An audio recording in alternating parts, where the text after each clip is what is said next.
নমস্কার। আবার হাজির হলাম আপনাদের জন্য ভালো লাগা গল্প নিয়ে। আশা করি আপনারা সবাই ভালো আছেন। সবাইকে অনেক অনেক আন্তরিক ভালোবাসা জানিয়ে শুরু করছি আজকের গল্প। অনুরাগ রচিত চেনাগন্ধ উপন্যাস অবলম্বনে অপরাহ্নের সানাই। গল্প পাঠে আমি পবিত্র। তবে গল্পে যাওয়ার আগে ছোট্ট অনুরোধ, এই চ্যানেলটিকে সমৃদ্ধ করতে এখনই সাবস্ক্রাইব করে বেল আইকনটি ক্লিক করে রাখুন। তো চলুন শোনা যাক আজকের গল্প অপরাহ্নের সানাই। সবাইকে মনে রাখিতে একটি কথা বলিলাম, ভালো করে খাট না, সামনের বারে ঠিক হয়ে যাবে। যাইতে যাইতে মাঝে মাঝে একবার ডাইনে একবার বামে, আবার কখনো পশ্চাতে ঘাড় ফিরিয়া দেখিয়া লই জামা প্যান্টটা ঠিকঠাক আছে তো। মুখে হাত বুলাইয়া দেখি ক্রিমটা বেশি পড়ে নাই তো, যদিও ওটা এখন মাখিবার সময় নয়, তবু ওই ছাড়া গতি নাই। এমন সময় হঠাৎ একটি নারী কণ্ঠ আমাকে উদ্দেশ করিয়া ডাকিয়া উঠিল। পশ্চাৎ ফিরিয়া দেখিলাম শিউলি। আমি দাঁড়াইয়া গেলাম। নিকটে আসিতেই দেখিলাম ওর চোখ ছলো ছলো। জোর করিয়া মুখে হাসি টানিয়া বলিল, কিরে, আজ থেকে শুরু? হ্যাঁ রে, আজ থেকে শুরু। ও যা, তোকে বেশ ভালো লাগছে রে ব্রত। একটু থামিয়া, হ্যাঁ রে ব্রত, অমলতা যাবে না? শুনলাম নাকি পাশ করেছে। না রে, ওর তো রেজাল্ট বেরোয়নি, প্রাইভেটে দিয়েছে তো। ও, তাহলে তুই একা যা। পশ্চাৎ ফিরিতেই বলিল, বুঝে সুঝে চলিস ব্রত। আমি মনে মনে হাসিলাম। সবার ওই একই কথা, সাবধান। বাসে উঠিয়া প্রথম ছোট্ট মজার অভিজ্ঞতা হইল। পূর্বে শুনিয়াছি কলেজ স্টুডেন্টদের ভাড়া হাফ, সর্বত্র ছাড়। আমি কন্ডাক্টরকে একটি আধুলি দিলাম। কন্ডাক্টর মহাশয় একবার আমার হাতের বই ও পকেটে পেন গোঁজা দেখিয়া 30 পয়সা ফেরত দিলেন। বুঝিলাম কথাটা সত্য। ইহার পূর্বে আমার মনে আছে, একবার 75 পয়সায় স্কুল হইতে সবাই পথের পাঁচালী দেখিতে গিয়াছিলাম, ছাত্রছাত্রীদের জন্য ছাড় ছিল বলিয়া। আজ প্রথম ক্লাস ইংরাজি। রুটিনে প্রফেসরের পুরো নামটা ছিল না, শুধু লেখা ছিল AKC। ক্লাস শুরু 10:30। আমি প্রায় আধ ঘন্টা পূর্বে কলেজ গেটে পৌঁছিলাম। মাঠের 3 প্রান্তে 3টি বড় বড় বিল্ডিং। দারোয়ানকে জিজ্ঞাসা করিয়া জানিলাম যে আমাদের ক্লাসরুমটা উত্তর দিকের 4 তলা বিল্ডিংয়ের দ্বিতলে। মেন গেট দিয়া ঢুকিলে বাম হাতেই একটি 4 তলা বিল্ডিং পড়ে। একেবারে নিম্নের তলটি প্রফেসর রুম এবং দ্বিতীয় তলটি অফিস রুম। অ্যাডমিশনের সময় এই দুটিকে চিনিয়াছিলাম। আর ক্যান্টিনটা ছিল ওই প্রফেসর রুমের পাশেই। চারিদিকে দেখিতে দেখিতে ধীর পদক্ষেপে আমার ক্লাসরুমের দিকে আগাইলাম। দূর হইতে দেখিলাম আমাদের ঘরের ব্যালকনিতে কয়েকজন ঘোরাঘুরি করিতেছে। উপরে উঠিয়া দেখিলাম, বাপ রে বাপ, এত বড় ক্লাস ঘর। সিঁড়ি দিয়া উঠিলেই বাঁদিকে প্রবেশদ্বার। আবার ওই দ্বার দিয়া না ঢুকিলেও একটু আগাইয়া গেলে বিরাট লম্বা বারান্দা এবং পরপর আরও 2টি দরজা। রুমের মধ্যস্থলে রাস্তা এবং 2 ধারে সারি সারি বেঞ্চি পাতা। ডাইনের সারিতে কয়েকটি ছেলে বসিয়া আছে দেখিয়া আমি সেইখানে দ্বিতীয় বেঞ্চিতে বসিলাম। তারপর দুই একজনের সহিত আলাপ হইল। দেখিতে দেখিতে ঘরের অর্ধেক ভরিয়া গেল। তারপর হঠাৎ এক সময় ক্লাস শুরুর বেল বাজিল। মিনিট পাঁচেকের মধ্যেই প্রফেসর একেসি আসিলেন। ভদ্রলোক, ফর্সা, লম্বা, স্লিম ফিগারের, চোখে চশমা। মেয়েলি আদলে ছোট্ট মুখের মানুষটি মৃদু হাসি মুখে প্রবেশ করিলেন। এক পলকেই বুঝিলাম মানুষটি খুব শৌখিন। জামা প্যান্টে কড়া ইস্ত্রি, বুটে মুখ দেখা পালিশ, চোখে দামি চশমা, আর ঠোঁট দুটি হালকা লাল, বোধহয় পান খান। একটু হাসিয়া বলিলেন, শোনো সবাই, আগে রোল কলটা করে নি, পরে আলাপ হবে, কেমন? বলিয়া নাম ডাকিতে শুরু করিলেন। নাম ডাকা শেষ হইলে প্রত্যেকের সহিত আলাপ করিলেন। আলাপের পর্ব শেষ হইলে এমন একটি মজার কথা বলিলেন যে বলা বাহুল্য উনি সেই দিনেই বোধ করি সকলের মন জয় করিয়াছিলেন। খুব ধীর স্থিরভাবে মৃদু হাসিয়া বলিলেন, শোনো, তোমাদের একটা কথা বলি।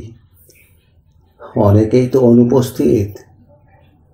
চেনা জানা থাকলে তোমাদের বন্ধুদের বলে দিও অন্তত 10 যেন আমার ক্লাসে উপস্থিত থাকে। তারপর আর না থাকলেও চলবে, তা না হলে আমাকেই বড় মুশকিলে পড়তে হবে। অন্তত আমার মুখটা তো তাদের চেনা দরকার।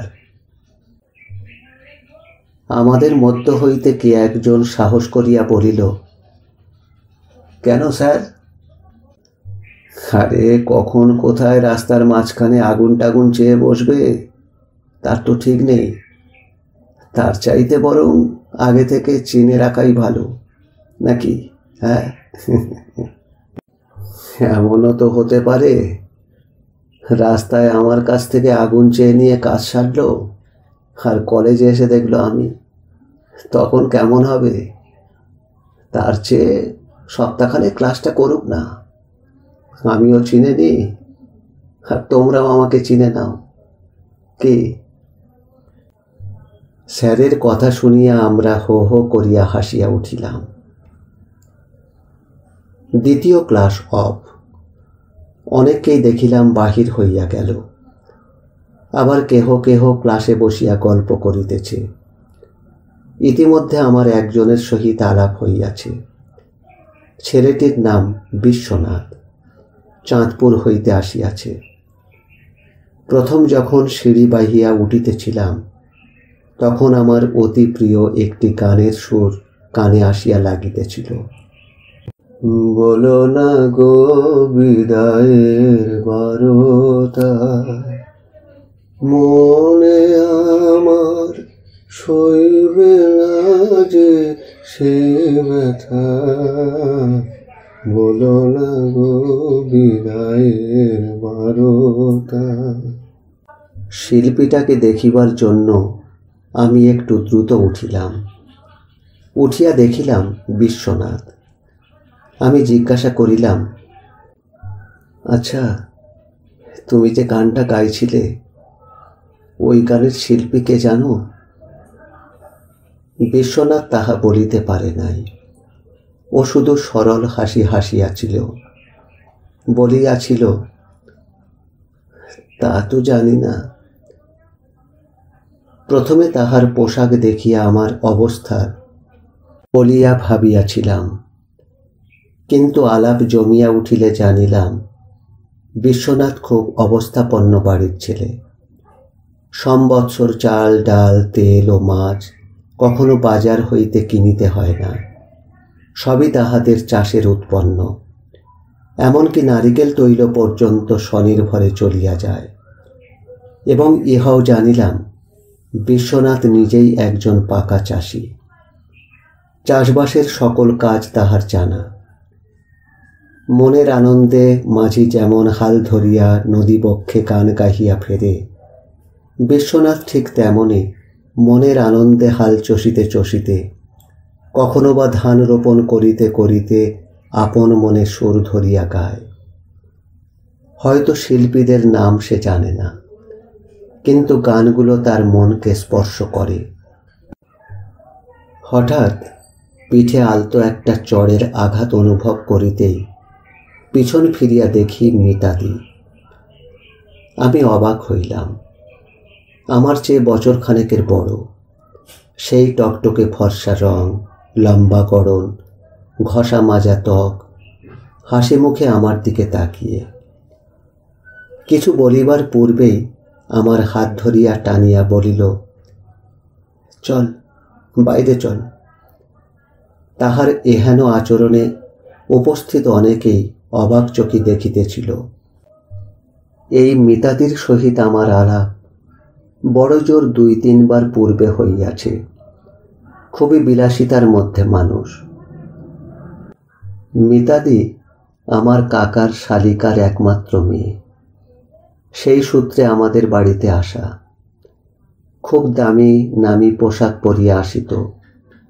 আমি নিরুদা বিরুদা একটু দূরত্ব বজায় রাখিয়া চলিতাম এবং দূর হইতে দেখিতাম। পড়াশুনোয় ছোট হইতেই মিতাদি খুব ভালো। আমার বাবাই নাকি ওর মাকে ঘটকালি করিয়া বিবাহ দিয়াছিলেন। তাই ছোট কাকার বাড়িতে মিতাদির মা আসিলে আমাদের বাড়িতে আসিতেন।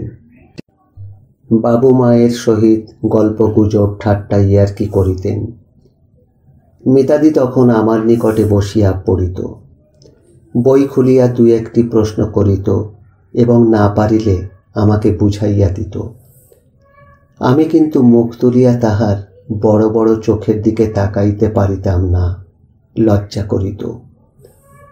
আমি মাথা নিচু করিয়া তাহার হাতের অঙ্গুলিগুলির প্রতি চাহিয়া থাকিতাম। কি সুন্দর সাদা সাদা সরু আঙুলে কি সুন্দর দামি ডালিম দানা বসানো সোনার আংটি পরা থাকিত। ভারী সুন্দর লাগিত। ইচ্ছা হইত হাতটা একবার স্পর্শ করি, কিন্তু ভয় করিত। বড় রাশভারী বলিয়া আমরা জানিতাম। তাহার স্কুলের যাইবার জন্য তাহার কাকা তাহাকে রিকশার ব্যবস্থা করিয়া দিয়াছিলেন। বাড়িতে মহিলা শিক্ষিকা আসিয়া পড়াইয়া যাইত।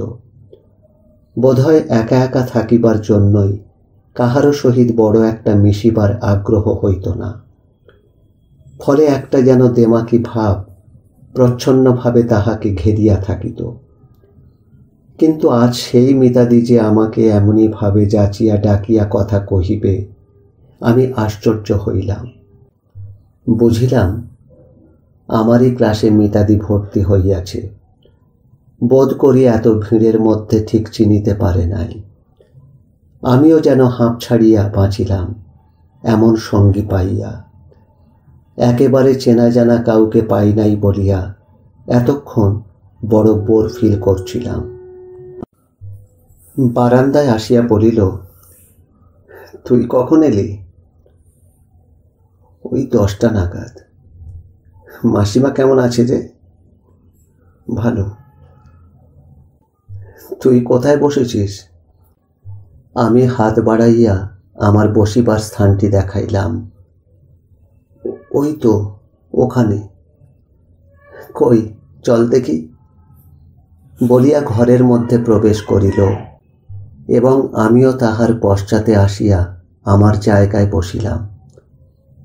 মিতাদি বলিল, এই দেখ ব্রত, কাল থেকে তুই এখানে বসবি, আর আগে এলে আমার জন্য এপারে বেঞ্চে জায়গা রাখবি, বুঝলি? আমি ঘাড় নাড়িলাম। আমি অবাক হইলাম কি সহজভাবেই না মিতাদি আমাকে আপন করিয়া লইয়াছে। এমন সাবলীল ভাবে তো কখনো আমার সহিত মেশে নাই। হয়তো বাড়িতে সবার সম্মুখে কিছুর একটা বাধা পাইত। তখন মনে হইত বড় লোক নামি দামি পোশাক পরিয়া থাকে, তাই আমাদের পাত্তা দেয় না। কিন্তু কি জানি, আজ আমি যেন আমার জড়তার খোলস হইতে বাহির হইতে পারিতেছি না। যাহা হোক, পথের 2 পার্শ্বের বেঞ্চিতে আমরা মুখোমুখি হইয়া বসিলাম। মিতাদি বেশ সহজভাবে কথা বলিতেছিল। অনেকেই যে আমাদিগকে লক্ষ্য করিতেছিল তাহা আমি খেয়াল না করিলেও মিতাদি লক্ষ্য করিতেছিল। মিতাদি একটু হাসিয়া আমাকে চুপি চুপি মুখটা নিকটে আনিয়া বলিল, এই দেখ ব্রত, আমাদের নিয়ে সবাই কি বলা বলি করছে রে, সই দেখ দেখ দেখ বলিয়া চোখ ঠেলিয়া পশ্চাতে নির্দেশ করিল। আমি দেখিয়া লজ্জা পাইয়া বলিলাম, ছি, কি অসভ্য, তাই না? আরে বলছে বলুক না, তুই বা রাখছিস কেন? যা বলে বলুক। আর শোন, আমি কে হই বলার দরকার নেই, এমন একদিন তো জানতে পারবে, বেশ মজা হবে। মিতাদির কথা শুনিয়া আমি অবাক হইলাম। পরদিন হইতে আমরা পাশাপাশি বসা শুরু করিলাম। লক্ষ্য করিলাম অনেকেই আমাদের বিশেষ চোখে দেখিতেছে। দ্বিতীয় দিনেও একেশির ক্লাস প্রথম। আজও আলাপচারিতার পর স্যার দুই একটি মজার কথা বলিলেন। পরিশেষে সকলকে জানাইলেন আগামী পরশু একটি পরীক্ষা লইবেন। পরীক্ষাতে একটি মাত্র ইংরাজি রচনা লিখিতে হইবে। টপিক যে যাহার হবি। আমি বামে একটু কাত হইয়া মিতাদিকে বলিলাম, জানো মিতাদি, কার ভাঁড়ারে কি আছে স্যার দেখতে চাইছেন। হ্যাঁ গো। মিতাদি হাসিয়া বলিল, ঠিক বলেছিস রে। সুতরাং প্রত্যেককে একটি করিয়া লম্বা পাতার পৃষ্ঠা আনিতে হইবে। পরীক্ষার কথা শুনিয়া মনটা খারাপ হইয়া গেল। স্যার চলিয়া গেলে মিতাদি বলিল, হ্যাঁ রে ব্রত, তুই কিসের হবি লিখবি? হ্যাঁ, দেখি, যা হোক একটা তো লিখতে হবে। আসলে করা নেই তো, তাই ভাবছি। আমার করা আছে রে, তুই না হয় আমার দেখে লিখবি। দূর, তা কখনো হয়? লজ্জা করবে না? দেখি বাড়ি গিয়ে গ্রামারের বই খুলে একটা তো মুখস্থ করতেই হবে। একটু থামিয়া বলিলাম, তাও সে বই কোথায় তুলে রেখেছি তার তো ঠিক নেই, পাবো কিনা কে জানে। মিতাদি হাসিয়া বলিল, কেন রে, কোথায় তুলে রেখেছিস? আড়ায়? তা বোধহয় হবে মিতাদি। তোর ইংরেজির ওপর বড্ড রাগ বলে মনে হচ্ছে। হ্যাঁ, হবে না তো কি, একটা মাস্টার নেই, কিচ্ছু নেই, কি করে আর ভালো লাগবে বলো? তবু তো অঙ্ক থেকে বেঁচে গেছি, এটাও যে কেন মেন করে রেখেছে কে জানে। এ আমারে ছাড়বে না মিতাদি, সেই ডালের মতো বুঝেছে। ডাল মানে? ইংরাজির সঙ্গে ডাল এরা করতে গেলে? আমি হাসিয়া বলিলাম, এর একটা মজার গল্প আছে মিতাদি, খুব মজার গল্প।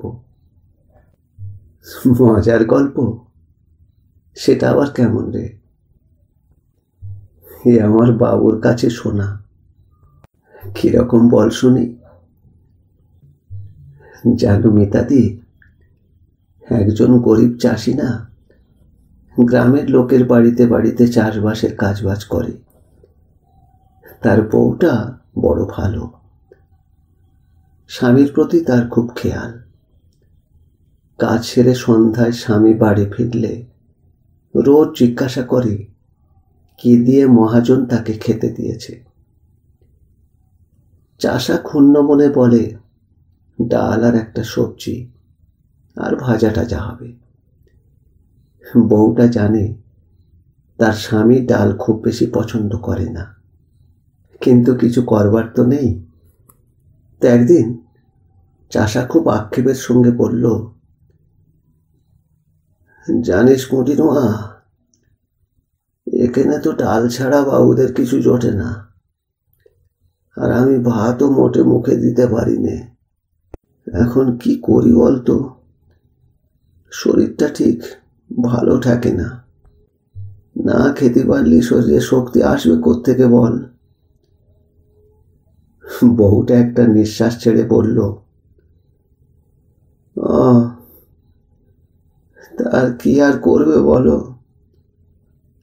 না রে পুটির মা, আমি শুনছিলাম ওই নদীর ওপারে নাকি গেলি ভালো ভালো মাছ চিংড়ি সব খেতে দেয়, কিন্তু তোরে ফেলে রেখে যাই কি করে বল দেখি।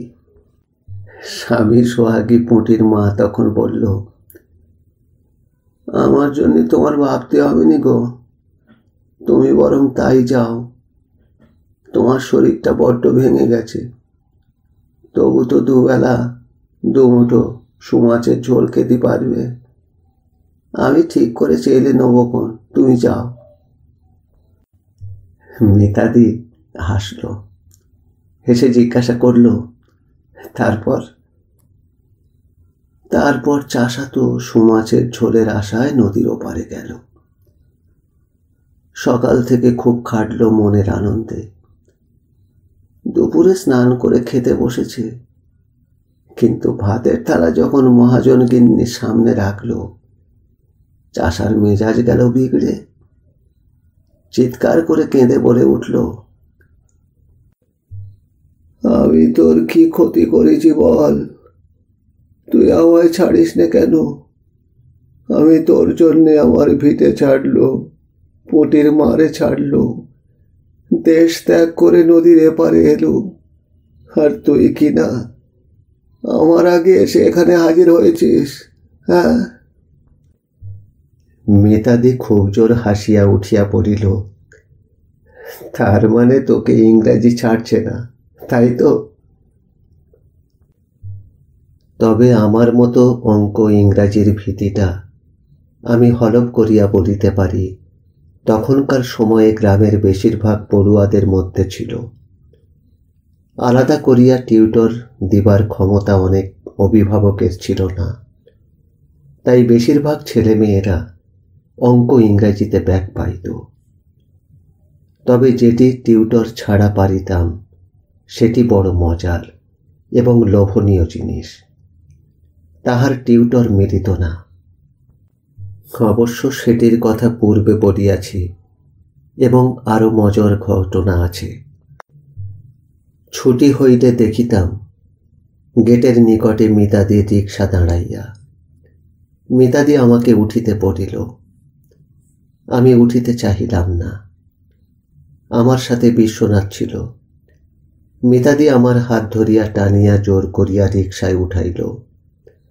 সবার সম্মুখে আমার লজ্জা করিতেছিল, কেননা আমার পোশাক দিদির পাশে একেবারেই বেমানান, আর তাছাড়া আমি আমার অবস্থা মানিয়া চলিতে অভ্যস্ত ছিলাম। মিতাদি বলিল, জানিস ব্রত, কাল না মার কাছে তোর কথা বলতেই মা তোকে নিয়ে যেতে বলেছে রে। সামনের শনিবার তুই আমাদের বাড়ি যাবি, মাসিমাকে বলে আসবি কিন্তু। আর শোন, কাল একটু সকাল সকাল আসবি, বুঝলি? একটা ভালো কথা আছে, বলবো। কি কথা? আজ বলো না। তোর বললাম তো কাল বলবো, আজ নয়। বাড়ি ফিরিবার পথে কেবলই মনে হইতে লাগিল কাল মিতাদি কি বলিবে। একটা জিনিস আমি খেয়াল করিলাম, মিতাদিকে যতটা স্বাভাবিক দেখাইতেছিল আমি ততটা হইতে পারিতেছিলাম না। হয়তো অনেকেই বলিবেন আমি গ্রাম হইতে আসিয়াছি বলিয়া আমার মধ্যে এত জড়তা, কিন্তু কথাটা বোধ হয় ঠিক নহে। কেননা বড় হইয়া ঠেকিয়া বুঝিয়াছি মানুষের জড়তা আসে কোনো কিছুর ঘাটতি থাকিলে।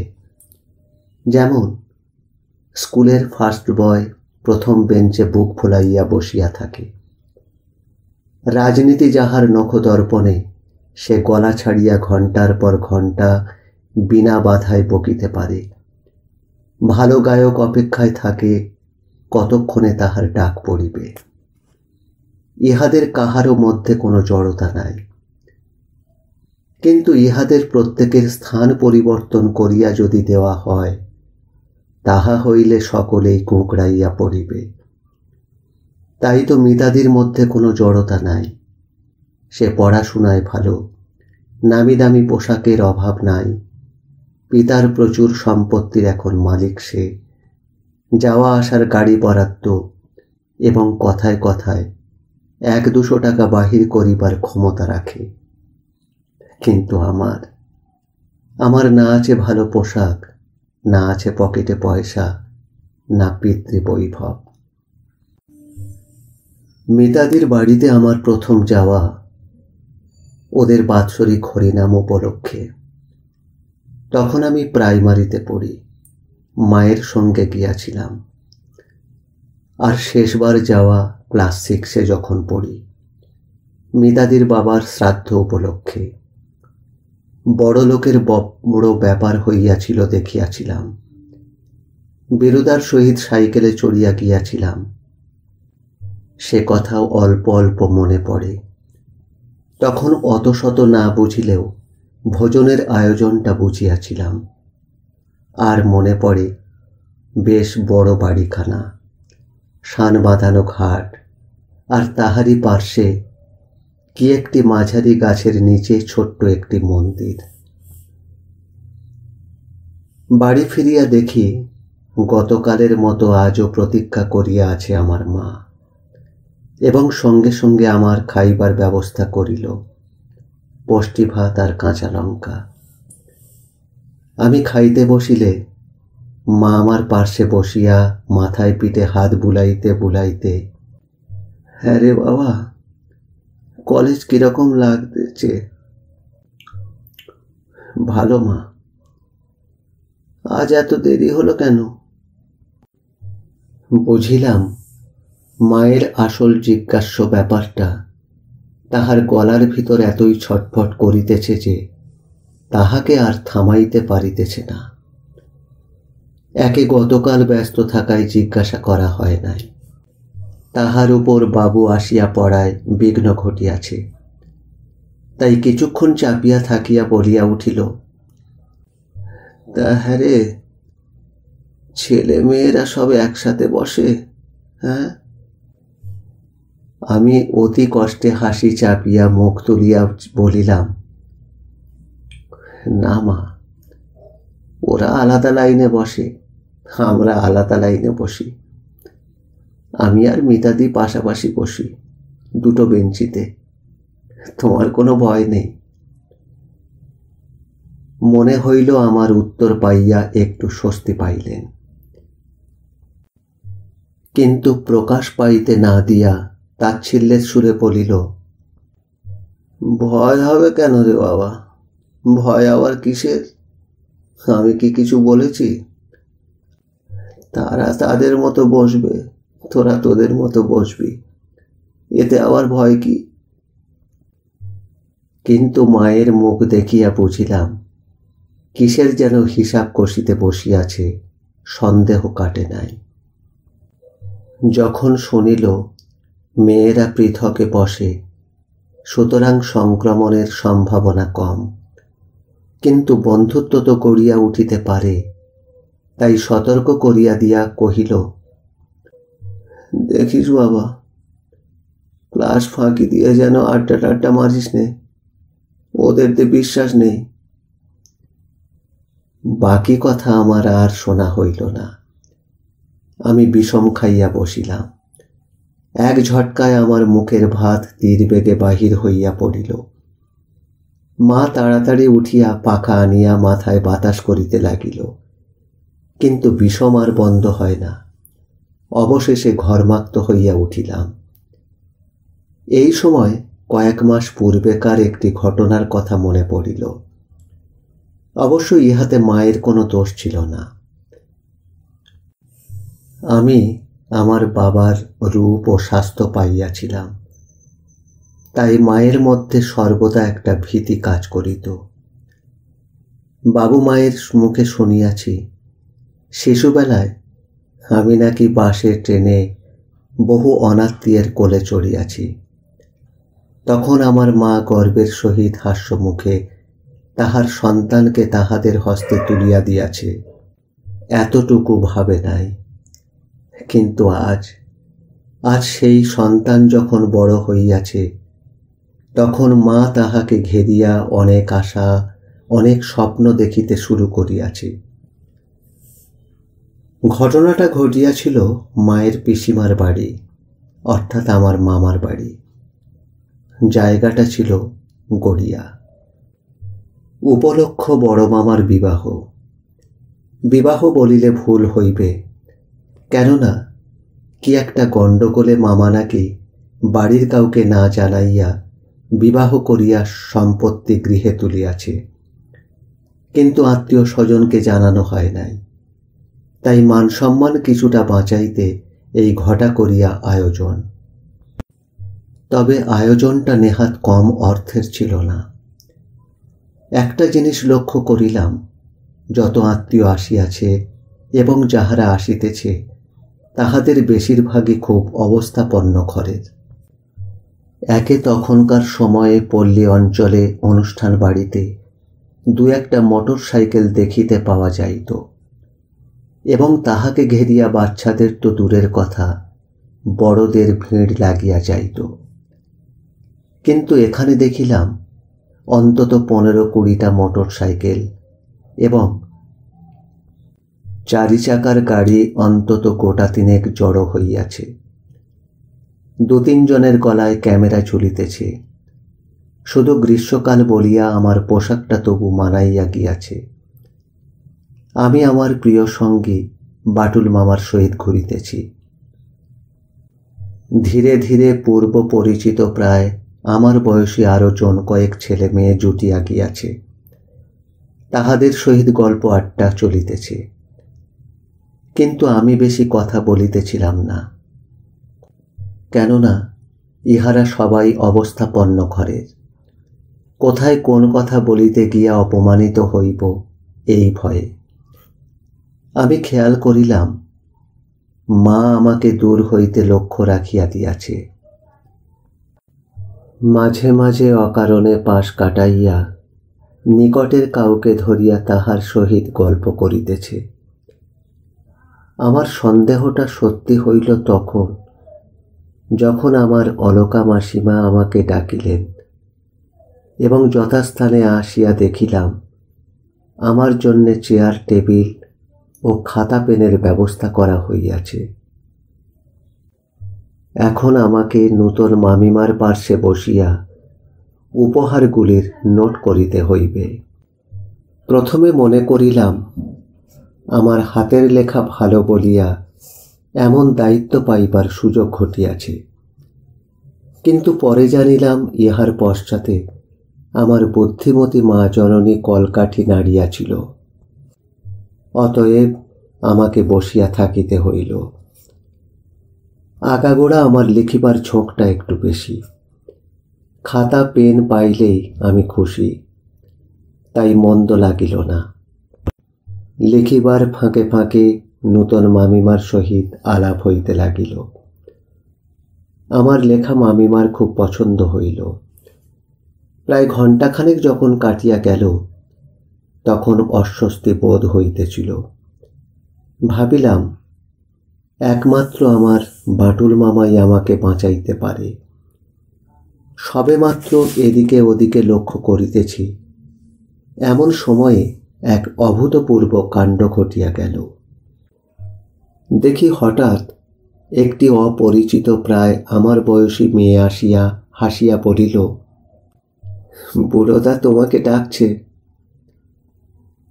মেয়েটি উজ্জ্বল শ্যামবর্ণা, মাথার চুল থাকে থাকে কোঁচকানো, গোড়ায় একটি ক্লিপে আটকানো।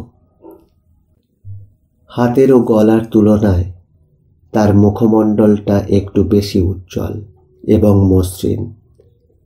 চোখে মুখে হাসি মাখানো। 2 হাতে 2টো মোটা চুড়ি, বোধহয় সোনার, এবং বাম হাতে একটি গোল্ডেন রিস্ট ওয়াচ। এখন বাটুল মামাকে বুড়োদা বলায় মেয়েটির মুখটা ঠিক ঠাহর করিতে পারিলাম না। কোথায় যেন ওকে দেখিয়াছি বলিয়া মনে হইল। তবে স্মরণ হইল একটু পূর্বে একজন মধ্যবয়সী মহিলার সহিত বোধহয় মায়ের সহিত আসিয়া উপহার দিয়া গিয়াছে। তখন উহার বাড়ি এবং নাম জিজ্ঞাসা করিতেই উহার মুখের পানে বার কয়েক তাকাইয়াছিলাম। এমনকি ও আমার লেখা দেখিবার জন্য সামান্য ঝুঁকিয়াছিল। ওর সরল হাসি ও চাহনির প্রতি লক্ষ্য করিয়া আমার কথা বলিবার শক্তি হারাইয়া ফেলিলাম। শুধু কোনো রকমে বলিলাম, কিন্তু আমি যে এখন। কথাটাকে সম্পূর্ণ হইতে না দিয়া অপর একজনকে দেখাইয়া বলিল, ততক্ষণ এ লিখবে, তুমি চলে এসো। অগত্যা উঠিয়া পড়িলাম এবং মন্ত্রমুগ্ধের ন্যায় তাহারকে অনুসরণ করিয়া পশ্চাতে পশ্চাতে আগাইতে লাগিলাম। হঠাৎ খেয়াল হইল আমরা ক্রমশ যেন বিবাহ বাড়ির বাহিরে আসিয়া পড়িতেছি। আমার ভয় হইল, তবুও জিজ্ঞাসা করিলাম, বাটুল মামা কই? বাটুল মামাকে দেখছি না। মেয়েটি ফিরিয়া দাঁড়াইল। তারপর মনে হইল চোখে চোখ রাখিয়া ঈষৎ হাস্যে বলিল, আমি কি মিথ্যে বলছি? এত ভয় কিসের? এসো। বলিয়া খপ করিয়া আমার বাম হাতের কবজি ধরিয়া প্রায় টানিতে টানিতে লইয়া চলিল। আমার হৃদগতি ইহাতে বাড়িয়া গেল। যেমন ভয় তেমনি লজ্জা করিতে লাগিল। একে চারিদিকে হালকা আলোর আভাস ছড়াইয়া আছে। উৎসব বাড়ির লোকজন ইতস্তত ঘোরাফেরা করিতেছে, আর তাহারই মধ্যে এমনই সাহস দেখাইবার কি যে হেতু তাহা ঠিক বুঝিতে পারিতেছিলাম না। বাটুল মামার উপর আমার বড় রাগ হইতেছিল। সে সঙ্গে থাকিলে তো কোনো ভয় হইত না। চারিদিকে আত্মীয় অনাত্মীয়, আর সবচাইতে আমার মায়ের জন্য বেশি চিন্তা হইতেছিল। কেহ যদি চাক্ষুষ করিয়া থাকে এবং মাকে জানাইয়া দেয়, তাহা হইলে আমার বিয়ে বাড়ির আনন্দটাই মাটি হইবে। দেখিতে দেখিতে আমরা মাঠে আসিয়া পড়িলাম। চারিদিকে হালকা জ্যোৎস্নার চাদর বিছানো। নহবতের হালকা সুর কানে আসিয়া লাগিতেছে। এই দিকটাতে কোনো লোকজন নাই। আমরা রাস্তার উপর আসিলে একটু দূর হইতে কাহাদের যেন কথাবার্তা শুনিতে পাইলাম। আগাইয়া গিয়া দেখি ৩-৪টি ছেলে মেয়ের সহিত বাটুল মামা কথা বলিতেছে। মেয়েটি আমার হাত ছাড়িয়া বলিয়া বসিল, তোর ভাগনা কি ভিতুরে বাটুলদা? আসতেই চায় না, আমাকে চিনতেই পারল না। এতক্ষণে ভুলিয়া চিন্তা করিবার অবকাশ পাই নাই। এখন মনে হইল আমাকেও চিনিতে পারিয়াছে, কিন্তু আমি চিনিতে পারিতেছি না কেন? কোথায় উহাকে দেখিয়াছি? বাটুল মামা হাসিয়া বলিল, বোধহয় ভাগনা তোকে চিনতে পারেনি রে। তোরা ততক্ষণ গল্প কর, আমি আসছি। বলিয়া আর সকলকে লইয়া যাইতে উদ্যত হইলে আমি বলিলাম, তুমি চলে যাচ্ছ মামা? হ্যাঁ ভাগনা, তুমি তো সবে এলে, তোমরা গল্প করো না, আমরা আবার একটু পরে আসবো। চলি রে শিপ্রা। শিপ্রা নামটা যেন চেনা চেনা বলিয়া মনে হইল, কিন্তু ঠাহর করিতে পারিলাম না।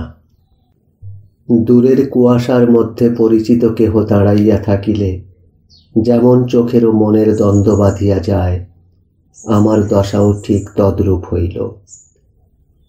তারপর কুয়াশার ঘোর ক্রমশ কাটিতেই পরিষ্কার দেখিতে পাইলাম, বেশ কয়েক বৎসর পূর্বে আমি বাটুল মামার সহিত সাইকেলে চাপিয়া খালপাড়ের রাস্তা ধরিয়া ইহাদের বাড়িতে দুধ দিবার জন্য গিয়াছিলাম। তখনও ফ্রক পরা অবস্থায় খাটের উপর বসিয়া পড়িতেছিল। সেই শিপ্রা আজ এত বড় হইয়াছে, এই কারণে মায়েরা বলে মেয়ে ছেলের বাড় কলা গাছের বাড়।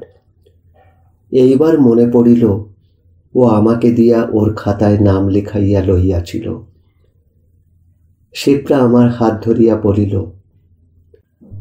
না চলো, আমরা ততক্ষণ ওই দিক থেকে ঘুরে আসি। বলিয়া হালকা টান দিতেই আমি কলের পুতুলের মতো চলা শুরু করিলাম। এই সময় হঠাৎ একটা মুখ মনের মধ্যে ভাসিয়া উঠিল, মনিকার মুখ। তাহাকে খুব সাহসী বলিয়া এতদিন জানিতাম, কিন্তু আজ শিপ্রা যেন তাহাকেও ডিঙাইয়া গেল। মিনিট পাঁচেক হাঁটিবার পর রাস্তার পার্শ্বে ম্যানহোলের জন্য যে বড় বড় পাইপ ঢাই করা ছিল, শিপ্রা আমাকে সেই স্থানে আনিয়া একটির উপর বসিতে বলিল এবং নিজেও ঘন দূরত্বে বসিল। দেখিলাম এই স্থানটি বড় নির্জন।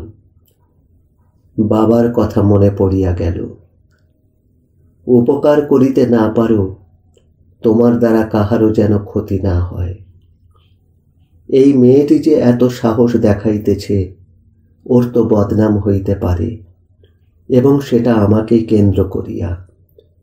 আমি তো দুদিন পরে চলিয়া যাইব, কিন্তু তখন ইহার কি হইবে? আচ্ছা, ওর মাও তো সঙ্গে আসিয়াছে। সকল মায়ের মন তো এক হওয়া উচিত, কিন্তু কই, আমার মা যে আমাকে লইয়া এত ভাবে, ওর মা কি ওকে লইয়া কোনো চিন্তা করে না? আর বাটুল মামাটারই বা আক্কেল কি? কখন আসিবে তাহার ঠিক নাই। প্রতিটি মুহূর্ত যেন এক যুগ বলিয়া মনে হইতেছে। চারিদিক নিস্তব্ধ। মাঝে মাঝে বাতাসে দূর হইতে নহবতের সুর ভাসিয়া আসিতেছে। দূরের বাড়িগুলির জানালায় ক্ষীণ আলো দেখা যাইতেছে। দু তিনটি নিশাচর পাখি মাথার উপর দিয়া চলিয়া গেল। হঠাৎ কথা শুরু হইল। আমার একটি হাত ওর কোলের উপর টানিয়া লইল, বলিল, কি ভাবছ? আমাকে এখনো চিনতে পারোনি? এতক্ষণ ওহার মুখ দেখি নাই। এইবার তাকাইলাম, দেখিলাম ও আমার দিকে চাহিয়া আছে। সেই হাসি, সেই দৃষ্টি। ততক্ষণে একটু ধাতস্থ হইয়া বলিলাম, আমাকে তোমার মনে আছে, অথচ আমি সত্যি চিনতে পারিনি। ও হাসিয়া বলিল, সত্যি, আমি কিন্তু প্রথমে চিনতে পারিনি। তুমি যখন লিখছিলে, তোমার লেখাটা দেখে আমি বাটুলদাকে জিজ্ঞাসা করলাম, তুমি জানো তোমার সেই লেখাটা না এখনো আমার কাছে আছে। ও, বুঝিলাম বাটুল মামাই আমার আগমন যে ঘটিবে তাহা নিশ্চিত করিয়া জানাইয়াছে। একটু থামিয়া, তুমি এবার মাধ্যমিক দিলে না? কেমন হলো? মোটামুটি, জানি না কি হবে। ও আমার হাতখানা লইয়া নাড়াচাড়া করিতে করিতে বলিল, তোমার ঠিক পাশ হয়ে যাবে, তুমি দেখো। আমার প্রতি ওর এমন বিশ্বাসে আমি অবাক হইলাম। ওর কোমল স্পর্শে আমার শরীরে ধীরে ধীরে উত্তাপের সঞ্চার হইতে লাগিল। দাঁতে দাঁত চাপিয়া প্রাণপণে শীতল করিবার চেষ্টা করিতে বারে বারে ব্যর্থ হইতে লাগিলাম। যখন উহাকে প্রথম দেখিয়াছিলাম, তখন আমি ছিলাম একজন হাফ প্যান্টে গ্রাম্য কিশোর, আর ও ছিল একটি রঙিন ফ্রক পরা নেহাতি একটি কিশোরী। তখন বোধ করি আমাদের মধ্যে বৈপরীত্যের অনুভূতি আসে নাই, কিন্তু আজ আমাদের মধ্যে অনেক পরিবর্তন আসিয়াছে। ঈশ্বর যেমন উহার শরীরে বসন্ত ঢালিয়া দিয়াছে, তেমনি আমার মধ্যেও বসন্ত উপভোগ করিবার উপযুক্ত দাহ্য বস্তু ও চালান দিয়াছে। আমি হাতটা টানিয়া লইলাম, চাহিয়া দেখিলাম ওর চোখের ভাষা বদলাইতেছে। আমি উঠিয়া পড়িলাম, বলিলাম, চলো। সবাই কি ভাবছে? দেখিলাম ও একটু ঠোঁট কামড়াইয়া মৃদু হাসিয়া বলিল, তোমার ভয় করছে? আচ্ছা বেশ, চলো।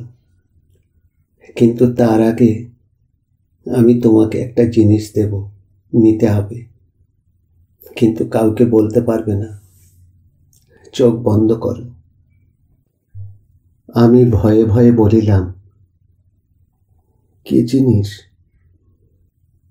সঙ্গে সঙ্গে একটু হুকুমের সুরে বলল, আহ, বললাম তো, চোখ বন্ধ করো। চোখ বন্ধ করিলাম। নাও, এইবার হাত পাতো। পাতিলাম। পরক্ষণেই বুঝিলাম একটি নরম বস্তু আমার হাতের উপর রাখিল এবং হাসিয়া বলিল, এইবার দেখো।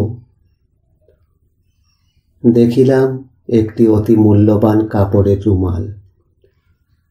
জ্যোৎস্নার আলোতে স্পষ্ট দেখা যাইতেছে তাহার এক প্রান্তে আমার 2 অক্ষরের নাম জলজল করিতেছে, ব্রত। কিছুক্ষণ তাহার সেই উপহারের প্রতি চাহিয়া কি জানি এক মুহূর্তে উহার প্রতি শ্রদ্ধায় ভালোবাসায় আমার সমস্ত মন পরিপূর্ণ হইয়া উঠিল। আমার ঘাম জুড়াইল, সকল জড়তা কাটিল। আমার মন যেন সেই মুহূর্তে বহু পূর্বের পড়িয়া থাকা হিসাবের খাতাটা লইয়া আঁক পাড়িতে বসিল। সেই কবে কত বৎসর পূর্বে, তখন সবেমাত্র হয়তো প্রাইমারি গণ্ডি ডিঙাইয়াছি। তখন তাহার খাতায় একটি মাত্র নাম লিখিয়া দিয়াছিলাম। এমনই তো অনেকের দিয়াছি, কিন্তু এইমাত্র শুনিলাম সেই খাতাটি নাকি এখনো যত্ন করিয়া রাখিয়া দিয়াছে। শুধু তাহাই নহে, আমার দানের প্রতিদান দিবার ইচ্ছা ওই অতটুকু বয়সেই উহার মনে অঙ্কুরিত হইয়াছিল। আমাকে কি দিবে তাহা ভাবিয়া বুড়োদার নিকট হইতে আমার নাম জানিয়া লইয়াছে। শুধু কি তাহাই, যখন দীর্ঘ সময় ধরিয়া ইহাতে সূচিকার্য করিয়াছে, তখন কাহারো না কাহারো চোখে পড়িয়াছে নানা প্রশ্নের জবাব দিতে হইয়াছে। হয়তো কত ব্যঙ্গ, কত কটু কথা হজম করিতে হইয়াছে এবং সর্বোপরি পড়ায় ফাঁকি দিয়াছে। আরও একটি কথা, এই মামার বিয়েটা তো আরো 5 বৎসর পরে হইতে পারিত, কিংবা আমি নাও আসিতে পারিতাম। কাপড়ের মধ্যে প্রতিবার সূচ ফুরাইবার সাথে সাথে একবার করিয়া তাহার প্রিয় মানুষটির মুখ মনে পড়িয়া যাইত। হিসাব কষিতে কষিতে আমার অঙ্ক থামিয়া গেল। ও প্রশ্ন করিল, কি দেখছ? তোমার পছন্দ হয়েছে? আমি নিজে করেছি, হ্যাঁ। আমি বলিলাম, আমার খুব পছন্দ হয়েছে। আনন্দে ওর চোখ দুটো চিকচিক করিতেছে। মুখটা কাঁচুমাচু করিয়া বলিল, আর একটু বসো না প্লিজ। না, এখন না, কে কি ভাববে, চলো ফেরা যাক। হঠাৎ ও অভিমানের সুরে বলিল, তুমি এখনো আমার নাম ধরে ডাকলে না। আমার মায়া হইল। তবুও ডাকিতে পারিলাম না, শুধু বলিলাম, এখন তো আছি, শুনতে পাবে, এসো। অগত্যা ও আমাকে অনুসরণ করিল। আসিতে আসিতে শিপ্রা বলিল, শোনো, আমরা কিন্তু একসাথে ঢুকবো না, কেমন? বলিয়া আমার হাতের আঙুলে একটু চাপ দিয়া তারপর বাড়ির নিকট হইলে ও আলাদা পথ ধরিল। আমি গুটি গুটি পায়ে বাড়ির মধ্যে প্রবেশ করিলাম। ইতিমধ্যে আত্মীয়ের সংখ্যা আরো বাড়িয়াছে। হঠাৎ লক্ষ্য করিলাম উঠানের এক প্রান্তে আমার কতকগুলি মামা মাসিমা যেন কাহাকে ঘেরিয়া জটলা করিতেছে। আমি ধীরে ধীরে আগাইয়া গিয়া দেখি সেই জটলার কেন্দ্রবিন্দু আমার মা জননী।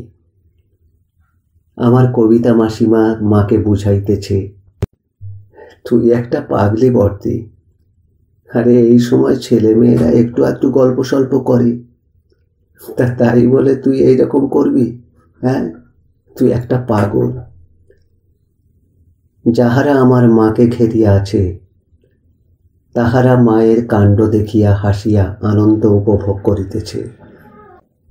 এমন সময় বাটুল মামা একটু উঁকি মারিয়া বলিয়া উঠিল, আমাদের এই ভাগনাটার কোনো কাণ্ডজ্ঞান নেই, যেখানে যাবি বাবা দিদিকে বলে যা, তা নয়। বলিয়া ঘুরিতেই আমার প্রতি নজর পড়ায় একটু চোখ টিপিয়া হাসিয়া বলিয়া উঠিল, এই তো দিদি, ভাগনা এই তো। আবার সকলকে শুনাইয়া বলিল, তুমি কোথায় গিয়েছিলে ভাগনা? তোমাকে সেই কখন থেকে আমি খুঁজে খুঁজে ফিরছি। আমাকে দেখিয়া মা বলিয়া উঠিল, তুই কোথায় গিয়েছিলি? হ্যাঁ, আমি সেই কখন থেকে এ বাড়ি ও বাড়ি খুঁজছি। সকলের সম্মুখে আমি লজ্জিত হইয়া উঠিলাম। ভাবিতেছিলাম, এখন শিপ্রা যদি আমার সহিত আসিত, না জানি আরো কি না ঘটিত। আমি বলিলাম, ওই তো একটু বাইরের দিকে গিয়েছিলাম। তা তুমি এত ভাবছো কেন? আমি কি ছেলে মানুষ আছি? থাকলে বোধহয় ভালো হতো রে বাবা, কেন বড় হলি বলতো? মায়ের কথা শুনিয়া সবাই হো হো করিয়া হাসিয়া উঠিল। সেই বিয়ে বাড়ির ঘটনা মনে পড়ায় আমার বিষম লাগিল। বিষমের ঝড় থামিলে মাকে বলিলাম, শোনো মা, ওই মিতাদি আমার সঙ্গে আমার ক্লাসে ভর্তি হয়েছে না, তুমি ওসব নিয়ে ভেবো না, বুঝলে? দেখিলাম মা একটু স্বস্তির সুরে দীর্ঘশ্বাস ফেলিয়া বলিল,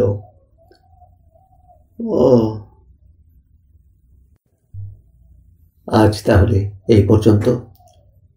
পরবর্তী অংশ নিয়ে ফিরছি খুব তাড়াতাড়ি।